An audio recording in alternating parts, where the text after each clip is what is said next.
Namaste. Myself Triveni Khurana, Assistant Professor, Faculty of Physiotherapy and Diagnostic, JVN, Rajasthan. Today's topic is Basic PNF Pattern Techniques.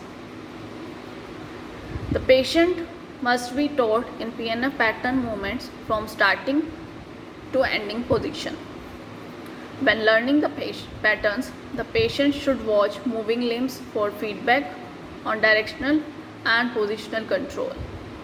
Simple verbal commands should be initiated by therapist, that is push, pull or hold.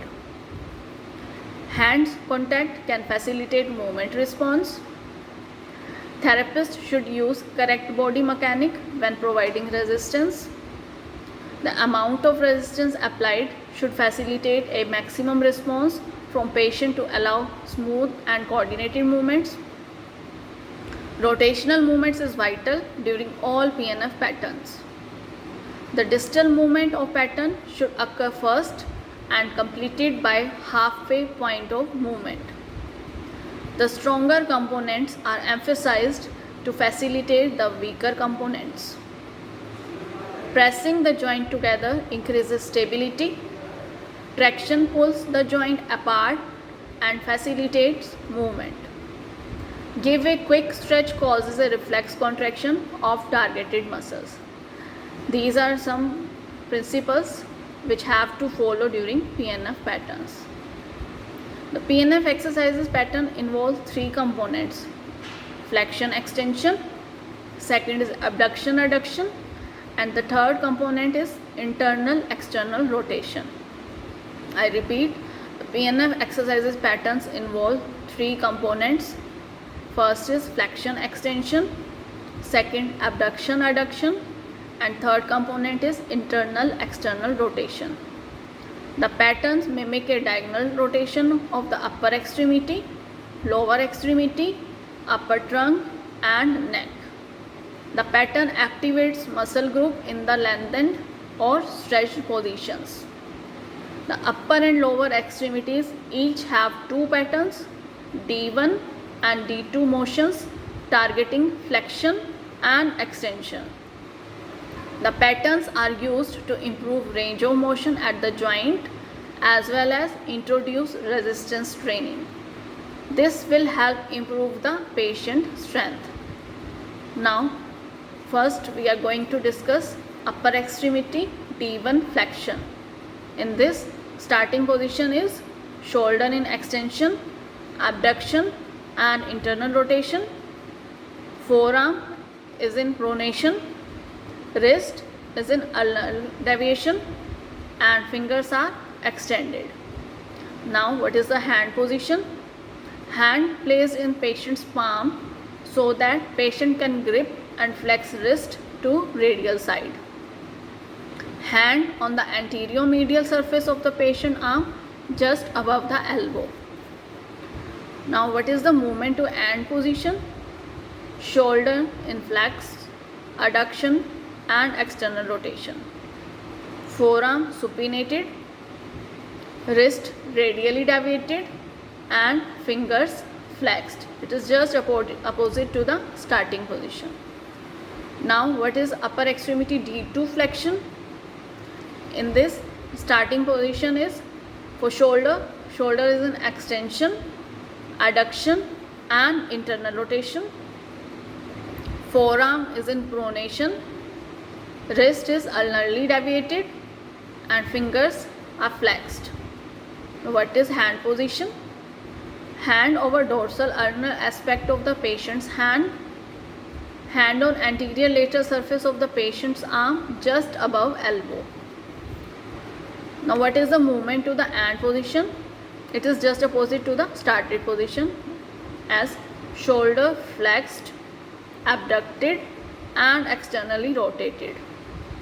Forearm supinated, wrist radially deviated and fingers extended. Now pattern is D1 extension for upper extremity. In this, starting position for shoulder is shoulder flexed, adducted and externally rotated. forearm supinated, wrist radially deviated, fingers flexed.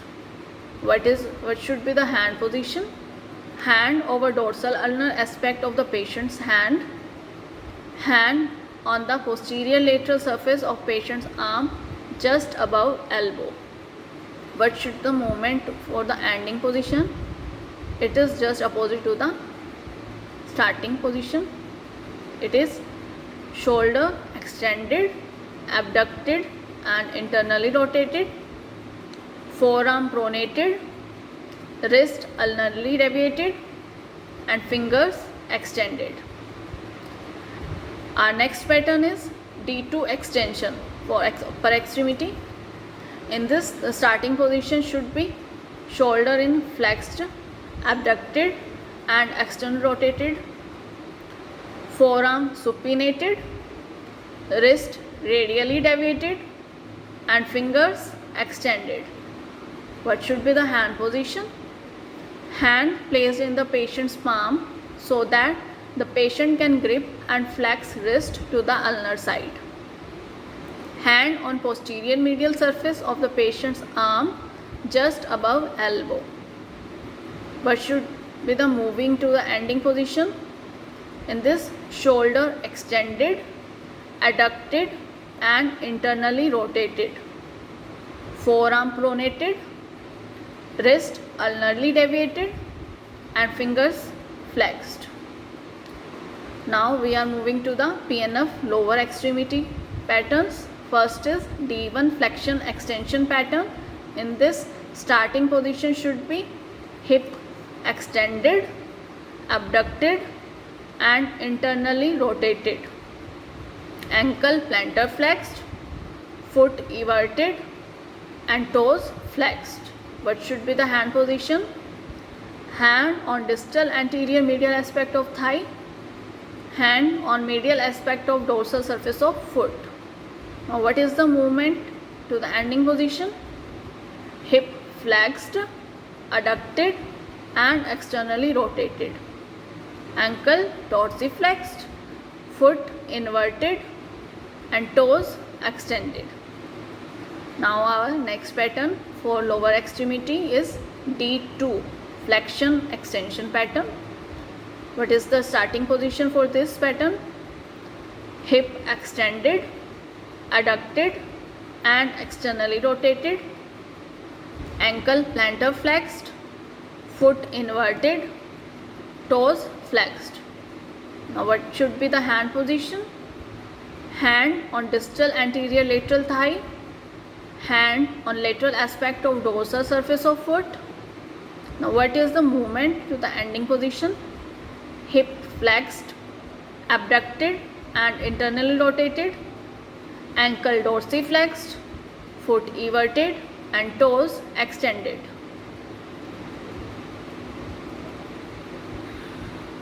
Our next, thank you.